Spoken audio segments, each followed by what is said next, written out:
दोन चार गोष्टी करावं असं मला वाटलं माझ्या बुद्धीमुळं. माझे काय मी काही तज्ज्ञ नाही. माझ्या काय काय लक्षात आलं का लोकांना पाणी चांगलं पाहिजे बाबा, गावात झाडं पाहिजे, गावात स्वच्छता पाहिजे,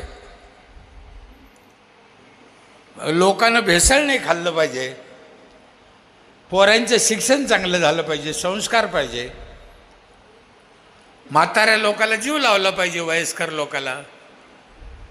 हे कामं माझ्या लक्षात आले आणि ते मी केले. जेवढं माझ्याच्यानं होईल तेवढं केलं. माझं गाव तुम्ही पाहिलं, माझ्या नजरेने माझं गाव हे फक्त बेसमेंट आहे. हे पूर्ण नाही झालं, आमचं बेसमेंट आहे. मग त्याचा कळस व्हायचा असेल तर काय काय करायला पाहिजे विचार करा. पुन्हा सांगतो, पाणी चांगलं प्या, झाडं भरपूर लावा, गावात स्वच्छता ठेवा, मुलाला संस्कार लावा, म्हाताऱ्या लोकाला जीव लावा. जर 100 वर्ष जगायचं असेल हे कामं करा.